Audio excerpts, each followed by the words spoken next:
Tugasnya orang tua itu merestui dan mendoakan. Bukan karena otomatis karena mantunya anaknya maka kemudian dapat kedudukan, bukan karena kerja keras, integritas, kepribadian dan prestasi.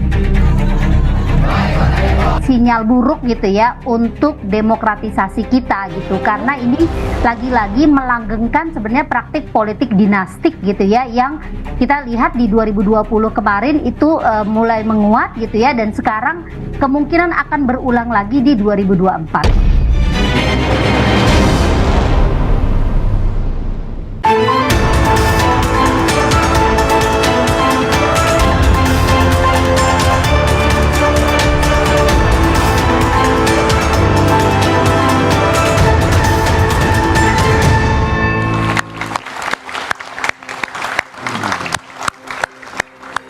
Selamat malam saudara, isu dinasti politik kembali jadi perbincangan publik. Rencana Kaisang turun gelanggang di panggung politik menambah panjang daftar keluarga Presiden Jokowi yang jadi pejabat publik. Putra bungsu Jokowi ini kabarnya akan ikut pilkada. Rencana ini menuai kritik dan juga polemik. Jokowi dituding tengah membangun dinasti politik. Pasalnya, putra sulung dan menantunya sudah lebih dulu jadi wali kota. Bobi di Medan, Gibran di Surakarta. Namun tudingan ini disanggah karena mereka dipilih publik dalam pilkada terbuka. Dan sebagai warga negara, mereka punya hak yang sama untuk ikut berlaga. Meski demikian, muncul kekhawatiran. Sebagai kepala negara dan kepala pemerintahan, Jokowi akan menggunakan kekuasaan untuk kemenangan Kaisang. Benarkah Presiden Jokowi sedang membangun dinasti politik guna melanggengkan kekuasaan? Kita akan bahas bersama dengan sejumlah narasumber yang sudah hadir pada malam hari ini. Tepuk tangan yang meriah untuk narasumber saya, Sigit Widodo, Ketua DPP PSI. Selamat malam. Selamat malam, Putra Nababan, politisi PDI Perjuangan. Selamat malam. Selamat malam, Asfinawati, Wakil Ketua STH Jentera. Selamat malam. Dan selamat malam untuk Muhammad Iqbal, juru bicara PKS. Selamat malam. Waalaikumsalam. Juga teman-teman mahasiswa dari Unika Atmajaya, UIN Jakarta, Politeknik APP Jakarta, UPN Veteran Jakarta, Universitas Budi Luhur, dan Politeknik Kesehatan Jakarta. Saudara, inilah Dua Arah. Saya Liviana Charlisa. Waduh, lagi dan lagi isu politik dinasti kembali jadi komoditi jelang kontestasi politik di negeri ini. Keinginan Kaisang Pangarep, putra bungsu Presiden Joko Widodo, masuk gelanggang politik jadi sorotan. Nah, tidak tanggung-tanggung, posisinya kepala daerah yang jadi incaran. Dengan restu Jokowi, Kaisang maju dengan percaya diri. Saya sudah mendapatkan izin dan restu dari keluarga saya. Insya Allah, dengan ini saya siap untuk hadir menjadi Depok pertama. Sebagai warga negara, niat Kaisang maju di kontestasi politik tentunya adalah hal yang biasa. Tapi tudingan politik dinasti pun tidak bisa dihindari. Apalagi putra sulung dan menantu Jokowi lebih dulu jadi wali kota. Saya melihat ini sebenarnya sinyal buruk gitu ya untuk demokratisasi kita gitu, karena ini lagi-lagi melanggengkan sebenarnya praktik politik dinastik gitu ya, yang kita lihat di 2020 kemarin itu mulai menguat gitu ya, dan sekarang kemungkinan akan berulang lagi di 2024. Sementara itu, tudingan politik dinasti ini pun dibantah PSI, partai yang menginisiasi majunya Kaisang di pilkada.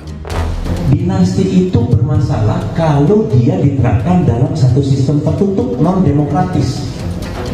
Ada organisasi atau apapun gitu ya, di mana bapaknya punya kekuasaan tanpa batas untuk menentukan anaknya jadi sekjen, yang ini jadi apa, jadi macam-macam. Itu namanya dinasti, Mas. Tidak hanya dukungan, kritik dari internal partai pengusung Jokowi menarik pula untuk dicermati. Salah satunya datang dari politisi senior PDI Perjuangan. Apapun ceritanya dengan majunya Gibran dan kemudian Bobi di Medan, itu kita mesti waspadai, jangan ada tendensi menjadi satu dinasti. Dan kemudian dianggap kalau anaknya presiden bisa langsung jadi begini, gitu loh. Begitu juga Gibran membawa nama Jokowi. Tentu mereka itu betul-betul mesti lebih hebat lagi, lebih berprestasi lagi, gitu loh. Bukan karena otomatis karena mantunya anaknya maka kemudian dapat kedudukan, bukan karena kerja keras, integritas, kepribadian dan prestasi. Lantas benarkah ada politik dinasti di Tra Jokowi? Dan bagaimana pula dampak politik dinasti dalam kehidupan demokrasi di negeri ini? Benarkah ada politik dinasti di Tra Jokowi? Kita akan langsung sapa ke Mas Sigit. Mas, kalau PSI dituding melanggengkan kekuasaan Jokowi lewat Kaesang, apa respon Anda? Sebetulnya kan kalau kita lihat kekuasaan itu didapatkan dari suara rakyat ya. Artinya kalau kita bicara Jokowi akan melanggengkan kekuasaan ya kan, kalau katakanlah Mas Kaesang gitu di Depok, kemudian masyarakat Depok nggak mau kan nggak akan bisa juga. Artinya yang dilakukan PSI saat ini hanya memfasilitasi agar Mas Kaesang bisa menjadi salah satu calon wali kota Depok di Pilkada 2024. Kenapa mau milih Depok? Ini coba-coba. Sebetulnya enggak. Jadi ini kalau kita bicara kenapa kemudian PSI mencalonkan Mas Kaesang, ini sebetulnya merupakan aspirasi dari teman-teman di PSI Kota Depok sebetulnya. Jadi mereka menerima aspirasi dari masyarakat, kemudian mereka kayak dititipin nih, kalau bisa Mas Kaesang dong maju jadi jadi wali kota di Depok, karena Depok butuh perubahan setelah 20 tahun tidak berubah kira-kira. Oke, Depok butuh perubahan, Mas Iqbal, setelah 20 tahun nggak berubah, dan bisakah dirubah Kaesang? Respon Anda? Ya, saya kira itu adalah statement keputusasaan PSI terhadap Depok. Kenapa gitu? Karena dia nggak mampu mencalonkan kadernya sendiri. Sehingga dia mencari jalan gimana caranya instan bisa menang, kira-kira begitu. Karena saya sendiri juga tinggal di Depok, punya rumah di Depok, nyaman sekali, bagus, nggak ada masalah. Dan itu membuat kita semua berpikir ulang, apa indikatornya tidak ada perubahan itu. Oke. Bang Panda Nababan aja udah bilang, kayak Solo dan Medan nggak ada prestasi juga gitu loh. Jangan sampai nanti kita ini seolah-olah buruk muka cermin dibelah. Padahal kita nggak bisa nyari suara, kita nggak bisa mendapatkan hati masyarakat Depok. Tapi justru yang disalahkan adalah orang yang berkuasa. Oke, Mas Sigit, jadi ini cara instan kalau kata Mas Iqbal. Pertama saya harus membantah ya pernyataan Mas Iqbal gitu, karena Depok hari ini nggak baik-baik aja. Yang jelas kalau Mas Iqbal datang ke pasar-pasar itu isinya sampah Mas hari. Sama kayak di Medan, apa bedanya? Ya, artinya ada masalah. Sama kayak di Jakarta juga. Ada yang namanya pasar ya ada sampah. Gitu. Kemudian juga bahwa Depok 3 tahun berturut-turut menjadi kota yang paling termasuk kota yang paling intoleran di Indonesia. Itu kan versi siapa? Versi siapa dulu? Setara Institut, Mbak. Ya, Setara Institut kan bukan lembaga resmi, dia kan LSM. Masa LSM bisa menjadikan sebuah indikator sebuah kota itu bermasalah, kan aneh. Adalah intinya kalau tadi dinyatakan bahwa ini cara instannya PSI, sebetulnya enggak juga. Karena PSI selama ini memang selalu mendorong anak-anak muda untuk maju ke politik. Ya harusnya kenapa nggak giring aja sekalian ya kan? Atau Grace ya kan? Ini kenapa harus anak presiden? Oke, sekarang gini, pertanyaan gini, Mas Iqbal. Kalau ada tudingan gini, oh jangan-jangan PKS ini bersuara nyaring karena emang nggak pede bersaing sama anak presiden? Oh tidak, kita welcome sekali karena memang Depok ini adalah kota pendidikan. Pemilih Depok itu orang-orang rasional. Mereka adalah masyarakat yang berpendidikan, mereka adalah masyarakat urban yang tentu saja nggak sembarangan milih. Kalau PKS itu tidak bisa mengelola Depok, sudah lama Depok itu kalah. Oke. Tapi justru Depok bisa bertahan 3 periode sampai 4 periode, itu karena masyarakat Depok bisa melihat mana partai yang bisa memainkan peranan dan berprestasi. Jadi bukan karena PKS merasa terganggu karena PSI ngusung Kaesang ya? Oh tidak, silakan, kami sangat welcome sekali. Kader-kader di Depok itu sangat banyak. Kita kemarin Bapilunya Depok sudah mengeluarkan 3 nama. Oke. Ada Mas Imam Budi Hartono, anak supir angkot, alumni UI. Ada Mas Khalid, alumni UI. Ada Dr. Gamal Albin Said, dokter berprestasi. Itu calon-calon dari PKS ya? Iya. Oke. Gimana Mas Sigit? Saya agak tertarik nih dengan kemarin PKS mengeluarkan 3 nama. Karena sekitar sebulan yang lalu PKS itu bilang kalem aja, kami sedang konsentrasi di Pileg dan Pilpres. Tapi tiba-tiba setelah Kaesang nyalon, tiba-tiba dalam waktu kurang dari 1 bulan PKS sudah bisa mengeluarkan 3 nama dan akan jadi menurut Mas Sigit ini PKS gerah juga. Saya kok ngeliatnya PKS takut nih sama Kaesang. Oke. Justru itu menunjukkan bahwa PKS itu ready, siap. Mau hari ini, mau besok itu namanya udah. Ini PKS-nya ready, siap. Tapi saya tanya sama Mas Putra yang memang keluarganya Pak Jokowi memang di PDIP, yang jadi pertanyaan saya memang kalau misalnya Mas Kaesang dimajukan dari PSI bisa, Mas Putra? Kita bicara Depok ya. Kalau saya nggak salah, PSI tidak bisa mengusung di Depok. Belum bisa. Ya, PD Perjuangan itu telah memenuhi threshold gitu ya, artinya bisa mengusung. Tapi ini pilkada masih bulan November ya. November bukan yang ini. November 1 tahun 4 bulan lagi. Masih panjang Mbak, masih lama. Itu aja yang mau disampaikan. Jadi masih lama, perangnya lama jangan mulai banget. dari sekarang gitu ya kira-kira. Masih lama banget. Itu akan kita proses, ya. Seperti halnya Mas Gibran, Bang Bobi, mereka itu adalah kader. Mereka ikut sekolah partai. Saya ikut waktu itu menjadi salah satu mentornya untuk sekolah partai. Berarti Mas Putra nggak setuju kalau dibilang Kaisang itu produk instan? Orang saya ikut melihat langsung pendidikannya kok. Saya ikut di situ juga memberikan materinya. Dan kita ikut sekolah kader bersama-sama. Tidak ada yang instan semua prosesnya itu. Jadi nggak ada yang instan prosesnya. Kalaupun Kaisang akhirnya maju pun udah siap rata-rata gitu kira-kira. Mas Iqbal. Gimana Mas? Ya pertama apa prestasinya gitu lah. Itu aja dulu. Kalau kuliah di luar negeri banyak orang kuliah di luar negeri. Kalau bisnis usaha ya banyak juga orang. Tapi kalau saya takut begini. Dulu kan mengatakan waktu Bobi maju di Medan ini karena Medan bermasalah, dicalonkanlah menantu presiden. Ternyata nggak maju-maju juga, nggak berubah-ubah juga, nambah masalah baru. Tapi justru saya ingin mengatakan bahwa kalau kita ingin berdemokrasi, ya bukan hanya soal masyarakat yang memilih, tapi bagaimana etika. Masyarakat menilai Kaisang tinggalnya di Solo, ingin nyalon di Depok. Lalu mengatakan saya akan membenahi, ya itu tentu saja juga akan menyinggung perasaan masyarakat Depok. Emang kami kenapa sih? Emang kami bego-bego amat milih pemimpin gitu loh. Justru ini seharusnya ada baiknya juga dimulai dari proses. Misalnya nyalon legislatif dulu, nanti kalau menang. Tapi kata Mas Putra sudah ikut sekolah partai kok harusnya sudah siap? Ya harusnya memang dimulai dari tahapan-tahapan. Karena tadi kursi aja belum punya. Mbak Livi, sorry, yang ikut sekolah partai itu Gibran dan Mas Bobi. Dan bukan Kaisang. Mereka adalah kader. Tadi kan pertanyaannya kan itu. Jadi mereka sudah ikut sekolah kader dan mereka berproses. Gitu ya. Jadi gini, tidak harus menjadi seorang anggota DPR seperti Pak Jokowi. Pak Jokowi nggak pernah jadi anggota DPR, tapi Pak Jokowi adalah pengurus partai. Beliau jadi wali kota, beliau jadi gubernur. Tapi kalau Pak Ganjar kan jadi anggota DPR dulu, baru jadi gubernur, lalu calon presiden. Prosesnya itu macam-macam. Tapi dipastikan di PD Perjuangan prosesnya itu ada. Seperti saya setelah menjadi wartawan, saya sekolah kader dulu. Saya kerja dulu.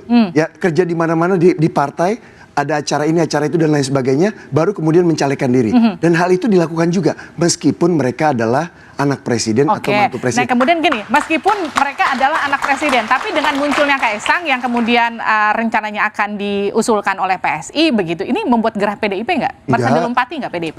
Buat apa gerah? Artinya gini, ini kan adalah hak dari Kaisang sendiri, aspirasi politik dia. Pertama, dalam rekrutmen politik, tentunya Kaisang ataupun Mas Gibran ataupun juga Bang Bobi melihat figur dari ayahnya. Seperti saya juga melihat figur ayah saya. Itu kan keinginan untuk tampil di politik, melayani masyarakat, itu kan muncul dari situ. Kan nggak salah. Kemudian berproses, dipilih oleh rakyat, itu udah paling benar. Derajat tertinggi dalam demokrasi itu adalah dipilih oleh rakyat, bukan ditunjuk. Jadi kalau political appointee sebagai menteri itu ditunjuk, ini dipilih langsung oleh rakyat. Itu yang membedakan. Rakyat sekarang juga enggak, maksud saya bukan tidak melek politik. Mereka punya media sosial, itu yang selama ini mengontrol dunia politik. Apakah itu Instagram, TikTok, dan lain sebagainya. Artinya gitu. Artinya Mas Putra mau bilang gini, semua orang berhak memilih dan juga dipilih. Apalagi misalnya meskipun dia berasal dari keluarga presiden. Mbak Aswin? Iya, saya mau keluar dari Depok ya, karena ini cuma satu contoh dan dia bisa berlaku di tempat lain. Dan bapaknya itu bisa siapa aja, bisa gantian juga nanti, gantian partai. Nah, pertama begini, kan semua orang nggak mungkin setara. Itu misalnya udah dijelaskan ada relasi kuasa tuh di dalam undang-undang TPKS, dan selain itu banyak cerita-cerita ya yang kesaksian langsung kita dengar di mana-mana, anggota partai berlama-lama untuk dicalonkan menjadi anggota legislatif aja sulit gitu, dia nggak pernah dipilih sama partainya. Jadi kita sulit untuk menghindar bahwa ada preferensi bahwa seorang anak pejabat, apalagi anak presiden, akan mendapatkan kemudahan-kemudahan tertentu. Dan berikutnya begini, karena ini soal etika ya, apakah kalau kita diberikan air sama orang di sekitar kita, bukan kita yang minta, tapi kita tahu orang yang ngasih air itu atau di sekitarnya juga ada kekurangan air. Kalau kita terima air itu, sikap mental seperti itu, sikap etis seperti apa, itu nggak etis sama sekali. Meskipun dia nggak bisa dianggap melanggar hukum gitu. Jadi menurut saya di sini pembicaraannya adalah kita nggak bisa menafikan bahwa derajat setiap orang di dalam masyarakat, struktur sosial, politik itu nggak akan pernah sama kan. Jadi menurut Anda dengan majunya Kaesang di Pilkada Depok itu akan dapat golden ticket? Secara langsung kurang lebih kayak gitu? Itu sudah kita lihat di dalam satu anak dan menantu ya. Itu. Dan inikah kemudian peluang yang mau diambil PSI, Mas Sigit? Ya, pertama saya tadi mau sedikit mengkoreksi ya, bahwa sekarang kursi DPRD PSI di Kota Depok baru 1, iya, tapi kan pencalonan pilkada ini akan tergantung pada pemilu 2024. Artinya bisa aja PSI naik, PDIP bisa naik, bisa turun gitu, PKS bisa turun atau naik juga gitu ya. Artinya kita belum tahu sebetulnya apakah bisa mengusung atau tidak, itu satu hal. Nah, yang kedua kalau kita lihat tadi yang misalnya dikhawatirkan terjadi politik dinasti gitu ya. Kan kembali lagi ini pemilu bebas, pilkada bebas. Oke, tapi kemudian jadi pertanyaan gini, kenapa Kaesang? Anda yakin Kaesang itu mampu memimpin Depok atau sekedar dia itu anaknya Pak Jokowi? Tapi nanti dijawabnya segera di luar.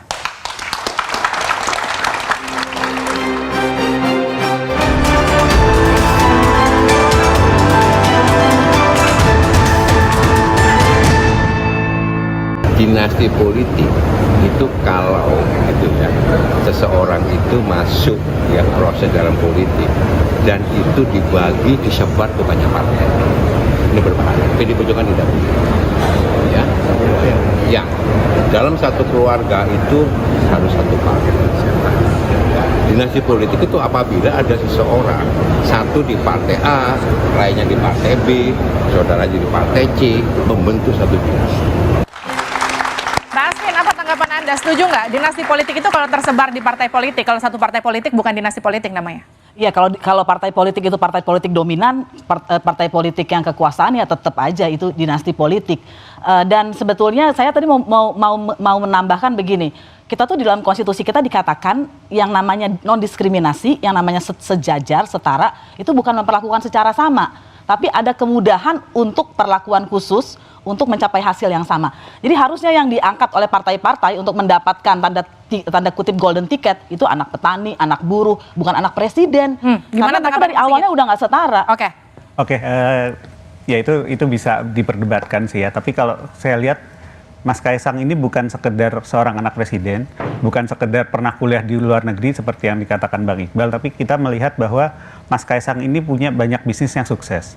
Kemudian Mas Kaesang juga sukses menaikkan Persis yang tadinya dari divisi 2 ya ke divisi 1 misalnya seperti itu. Jadi kita melihat ada kemampuan manajemen yang sangat baik dari Mas Kaesang dan menurut saya itu salah satu yang dibutuhkan oleh Kota Depok. Gimana tanggapannya Mas Iqbal? Ya, saya kira itu prestasinya belum kuat lah untuk menjadi seorang kepala daerah ya, memajukan sepak bola gitu ya, itu bagus untuk jadi ketua PSSI saya kira.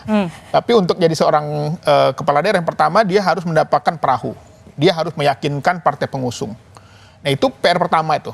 Jadi bukan hanya rakyat sebenarnya, tetapi partai politik juga yang tahapan awal pertama sebelum rakyat memilih. Meyakinkan, Anda yakin emang PDIP nggak bakal ngusung Kaesang? Nah ini yang terjadi di Medan. Ahyar itu dulu wakil wali kota, kadernya PDIP. Tiba-tiba karena ada menantu presiden, dia tidak bisa diusung.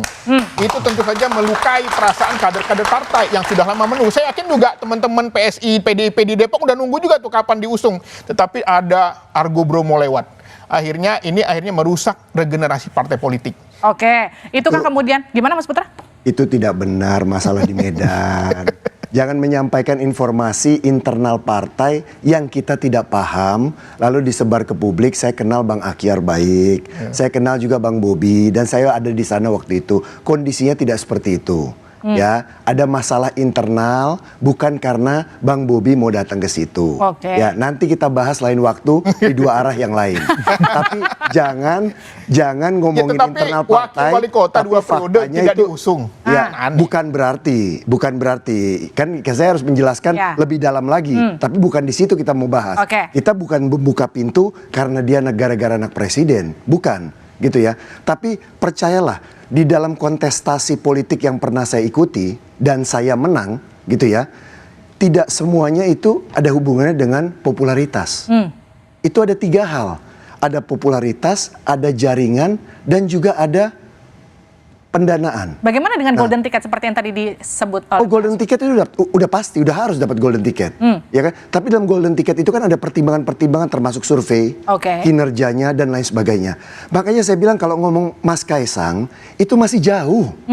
Mas, ini masih 1 tahun 4 bulan, jadi masih sangat lama. PD Perjuangan akan menyelesaikan pilpres, pileg dulu, baru kita ngomongin pilkada di bulan November. Tapi kan datang ke sini topiknya bukan topik Mas Kaisang. Jadi topiknya adalah tudingan bahwa Pak Jokowi itu melakukan dinasti politik dan itu tidak benar. Karena nggak tidak cuma ada dalam di Kaisang, Mas Putra, tidak ada dalam Pak Jokowi itu rencana dinasti politik atau sedang menyusun dinasti politik. Baik. Karena apa?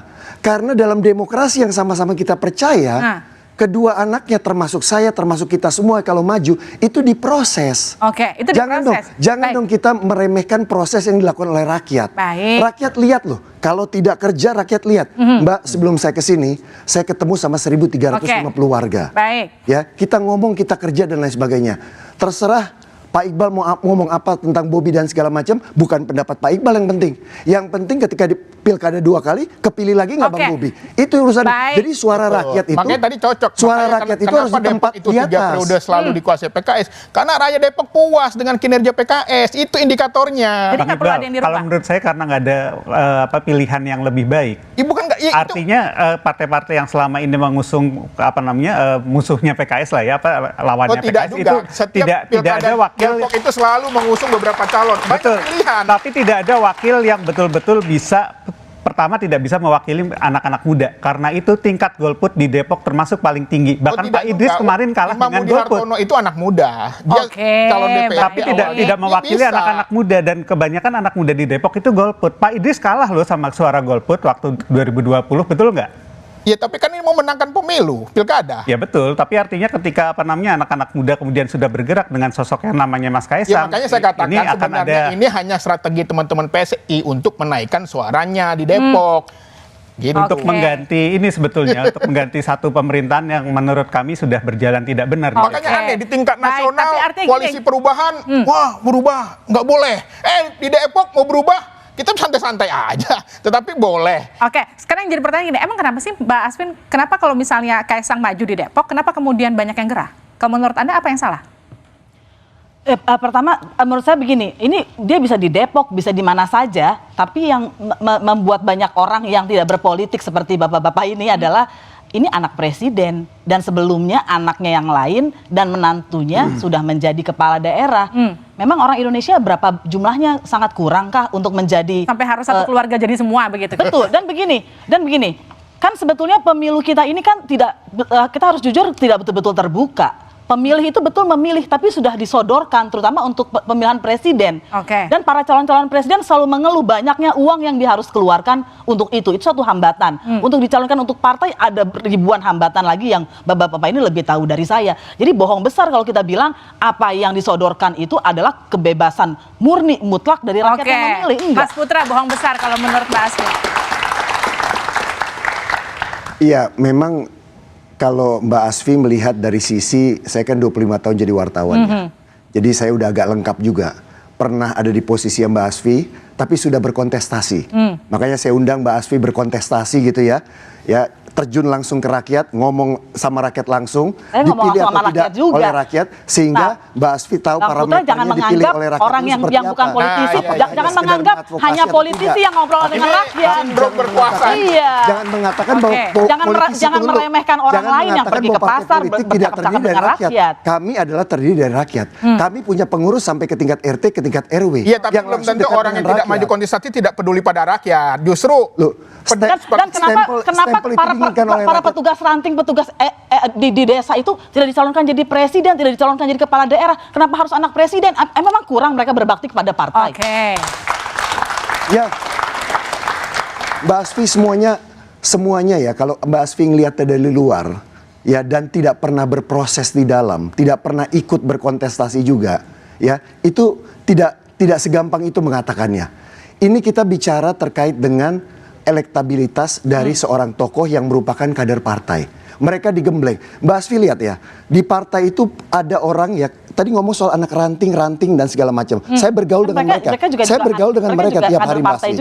Ya? Dan mereka punya tugasnya masing-masing. Mereka punya tugasnya masing-masing. Nggak bisa Mbak Asfi mengatakan, kenapa nggak anak ranting yang maju? Kenapa nggak ini yang maju?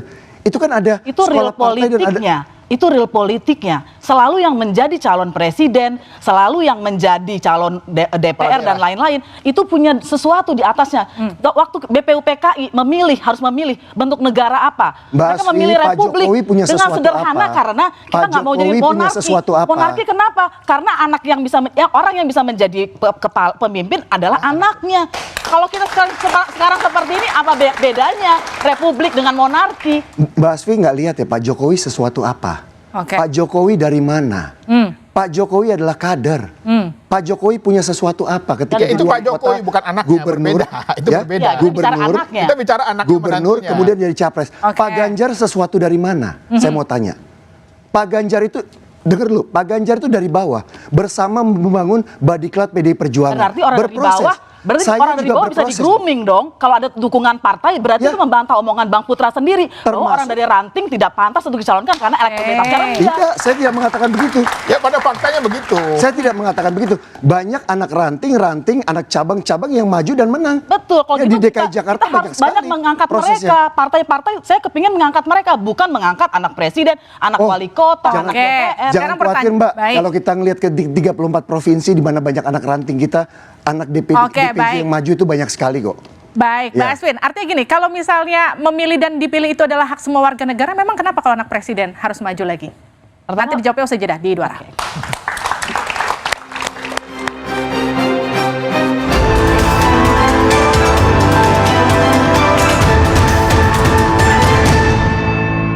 Siapapun punya hak pilih dan hak dipilih. Ya kalau rakyat nggak memilih gimana? Ini kompetisi, bukan penunjukan. Beda, tolong dibedakan. Kompetisi itu bisa menang, bisa kalah. Terserah rakyat yang memiliki hak pilih. Yang tadi Anda saksikan itu file di tahun 2019. Pak Jokowi kala itu membantah bahwa ia membangun dinasti politik. Yang kita kutip pernyataannya kurang lebih sama. Itu demokrasi dipilih dan juga memilih. Kira-kira orang bisa kalah, bisa juga menang. Mbak Asvin, emang kenapa kalau anak presiden mencalonkan? Yang mengerikan di Indonesia adalah tidak semua orang bisa sampai ke gelanggang untuk dipilih itu. Jadi hambatannya sudah banyak sekali. Karena ada partai untuk mencalonkan itu. Atau calon independen sulit sekali. Teman saya dicurangin. Ada banyak orang dicurangin. Jadi kita ini nggak sesederhana yang kelihatan bahwa hak setiap orang. Justru banyak orang tidak punya kesempatan untuk dipilih. Dan yang menarik sebetulnya Pak Jokowi tadi yang disampaikan yang sebelumnya. Itu pernyataan jujur beliau sebagai ayah kan. Sebagai orang tua gitu.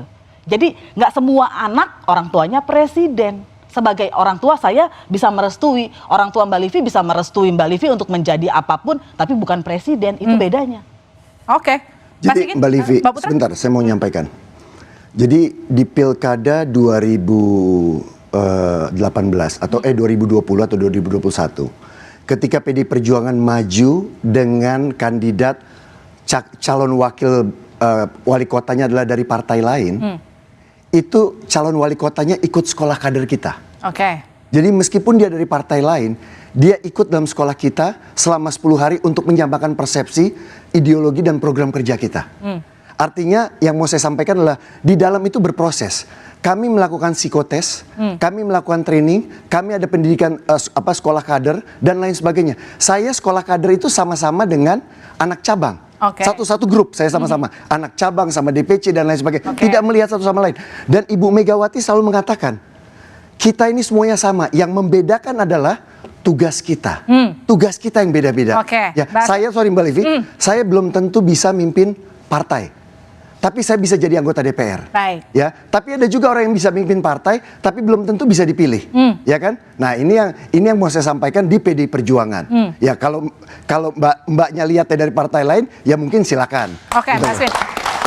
Iya, tadi kan ikutnya berapa Bang? 10 hari ya?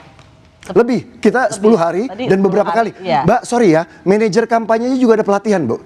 Ya, jadi Betul. pelatihan itu ada. Waktu Betul. itu ada dari ex tentara ikut pelatihan, dari kalangan kampus ikut pelatihan, dan semuanya ikut pelatihan. Lama sekali pelatihan dan bertahap semuanya. Oke. Dari penjelasan itu kita bisa lihat mungkin ada orang yang ini bukan ngomong PDIP saja ya.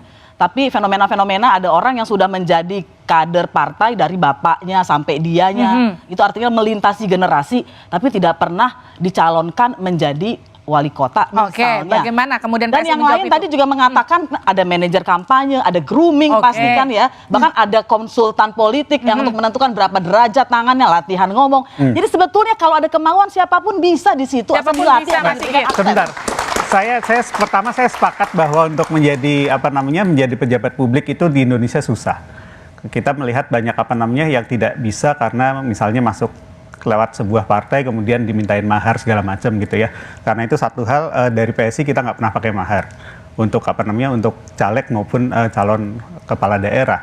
Nah, sekali lagi mungkin kalau kita bicara politik dinasti kita kembalikan ke demokrasi lagi kan. Kalau tadi dikatakan misalnya ada kader-kader yang sudah bekerja bertahun-tahun, kemudian katakanlah ada seorang calon katakanlah Mas Kaisang gitu ya yang kemudian masuk dan dicalonkan jadi wali kota Depok. Nah, itu kan kita juga nyaloninnya nggak asal anaknya presiden kita calonin gitu ya. Tapi kan kita melihat bahwa ada keinginan dari masyarakat untuk mencalonkan Mas Kaisang jadi wali kota Depok. Artinya kan kembali lagi nih keinginan masyarakat. Sayangnya itu nggak bisa dibuktikan ya Mas, karena anaknya tinggal satu Berapa lagi. Kalau anaknya masih ada dua, maka orang bisa dipilih dan ya karena yang makanya satu dipilih karena lebih nanti bagus, dikembalikan ya. lagi ketika proses pilkada rakyat yang akan menentukan dipilih atau enggak. Kalau PKS nanti memberikan wakil calon yang lebih baik ya pasti yang dipilih calonnya PKS kan gitu. Makanya saya seneng banget nih Mas Iqbal berkontestasi, nanti bisa melihat langsung. Kalau di dapil saya, ketua DPR incumbent saja kalah. Ketua DPR incumbent kalah. Seluruh incumbent kalah semuanya.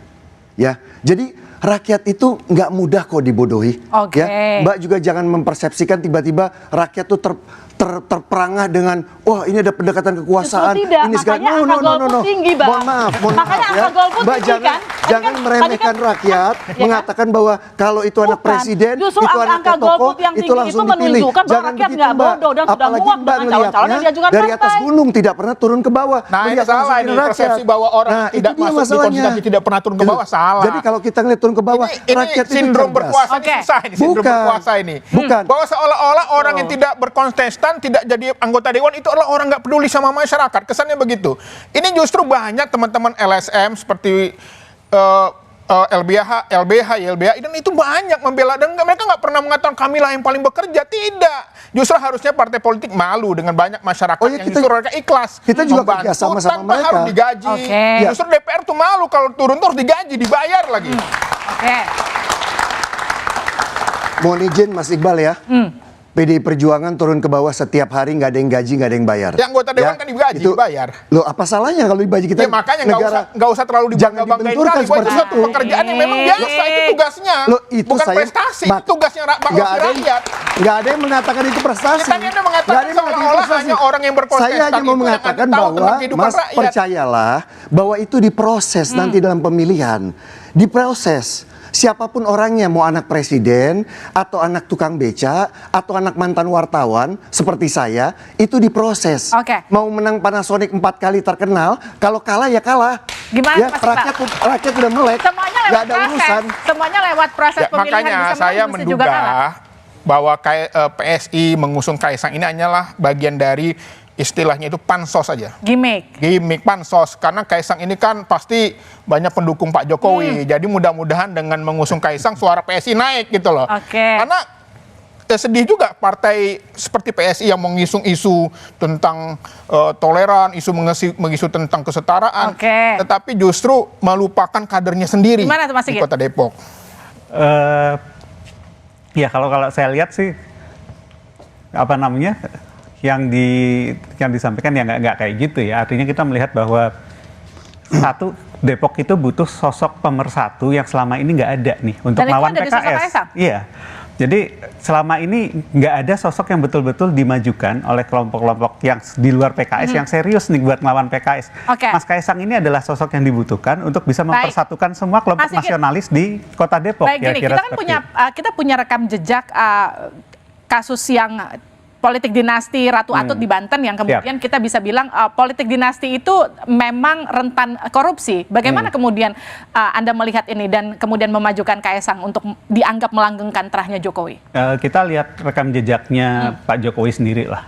Oke. Itu bersih, kemudian juga kita lihat dari awal Pak Jokowi itu bukan siapa-siapa. Tapi itu kan Pak Jokowi ini beda sama Kaesang. Nanti dijawabnya usai jeda di Dua Arah.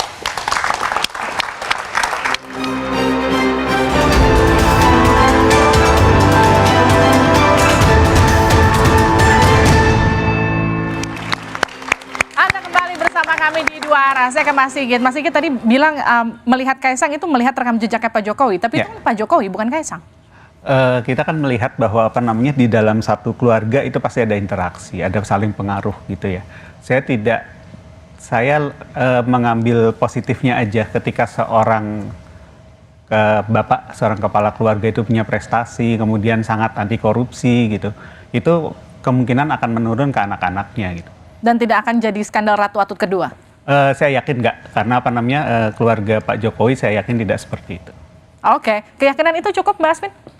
Pak Jokowi dengan segala macam yang dia sudah lakukan, itu tercatat sebagai presiden yang menghancurkan KPK, dan dengan revisi Undang-Undang KPK, dan menggunakan isu tes wawasan kebangsaan yang dinyatakan oleh Komnas HAM melanggar hak asasi manusia untuk menyingkirkan pegawai-pegawai KPK yang berintegritas dengan kata-kata Taliban. Padahal ada yang Kristen, ada yang Buddha, saya ketemu, ada yang Tionghoa gitu. Nah, rekam jejak itu saya nggak tahu apakah Pak Jokowi sadar ketika menyetujui revisi Undang-Undang KPK, tapi mau nggak mau itu sudah tercatat dalam rekam jejaknya Pak Jokowi yang menghancurkan pemberantasan korupsi, dan sejak itu indeks korupsi kita, persepsi korupsi turun terus ya. Artinya kita sekarang justru berada tidak lagi menjadi percontohan negara-negara lain untuk pemberantasan korupsi, dan terima kasih untuk Pak Jokowi untuk itu. Oke, sekarang kalau kembali kita ke tema kita, bagaimana kemudian mencegah praktik politik dinasti ketika memang pada akhirnya Kaesang pasti akan maju nanti? Jadi sejak 2019 sebetulnya peranata di Indonesia sudah dilemahkan untuk pemberantasan korupsi gitu, sehingga siapapun yang naik akan beruntung. Dan saya tadi kan kita mengatakan demokrasi nggak ada yang salah. Mungkin, tapi jangan lupa demokrasi ada yang cuma demokrasi titik, ada kualitas demokrasi. Apakah kualitas demokrasi kita memburuk? Pasti, itu juga sudah banyak dicetuskan oleh berbagai ilmuwan gitu. Kita nggak bisa memungkiri indeks demokrasi kita terjun bebas. Mau kita tambah lagi dengan dinasti politik, tidak hanya Pak Jokowi ya, tapi yang lain-lain, karena dalam catatan riset-riset tidak hanya soal Pak Jokowi dan keluarganya. Oke, saya ke Mas Putra. Mas Putra, PDIP sendiri nggak cemas ya Pak Jokowi dan anak-anaknya semua turun gelanggang, menantu-menantunya juga ikutan? Saya tidak mau baper ya, bawa perasaan, kalau cemas kan baper ya. Saya sangat percaya rakyat itu ketika diukur oleh survei, lembaga manapun, kalau memang Pak Jokowi membangun dinasti dan rakyat itu pasti kecewa dan tidak suka dengan dinasti, kita punya pengalaman di zaman era Soeharto dan lain sebagainya, pasti approval ratingnya nggak sampai 80%. 81, 82, sorry. Ya, ini bukan bawa perasaan ini. Ini kita percaya sama surveyor, kita percaya sama pendapat rakyat, bahwa Pak Jokowi masih kerja, anak-anaknya juga bekerja, mereka tidak korupsi. Kalau tadi disampaikan Medan masih berantakan, itu artinya kerjanya makin keras lagi, nanti pilkada yang akan membuktikan.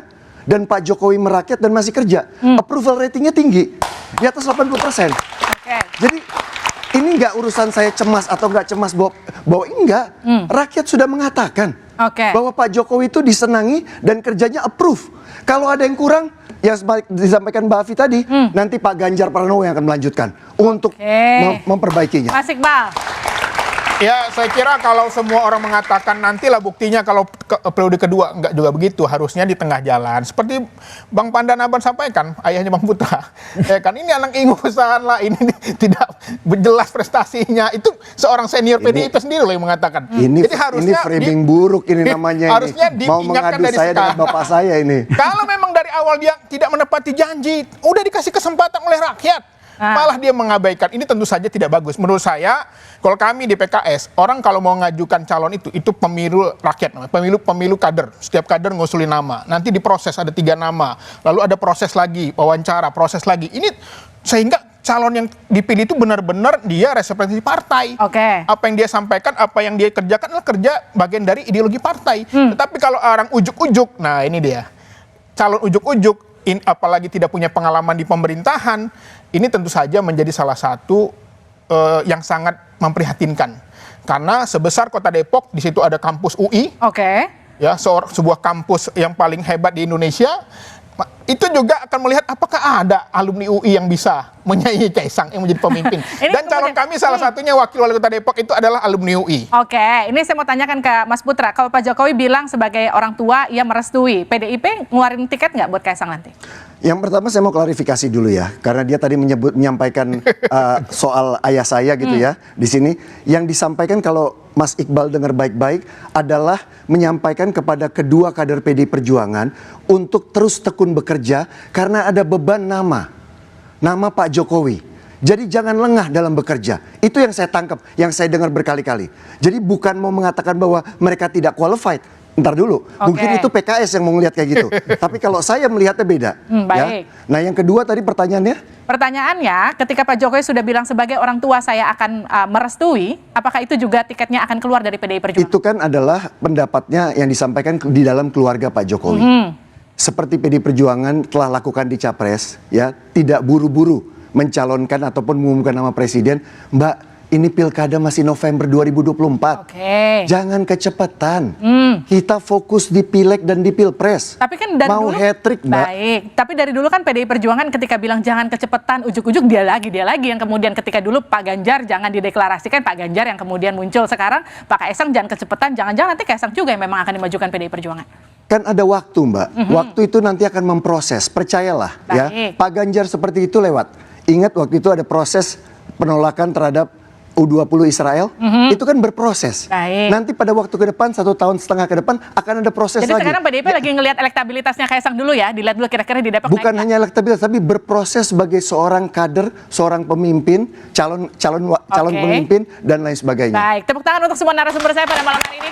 Saudara, setiap warga negara memang memiliki hak yang sama untuk memilih dan juga dipilih. Demokrasi juga menyediakan ruang kontestasi secara terbuka bagi siapapun yang akan berlaga. Siapapun bisa ikut pilkada, apapun latar belakang dan juga jabatan orang tuanya, selama tidak ada penyalahgunaan wewenang dan juga kekuasaan. Namun idealnya kekuasaan itu tersebar dan merata, tidak bertumpu hanya pada satu keluarga. Karena seperti ada gium lama, kekuasaan itu cenderung korup dan kekuasaan yang absolut cenderung korup secara absolut. Saya Liviana Charlisa, sukseskan pemilu 2024 dan pastikan tetap di Kompas TV independen terpercaya untuk mengikuti perkembangannya. Sampai jumpa minggu depan.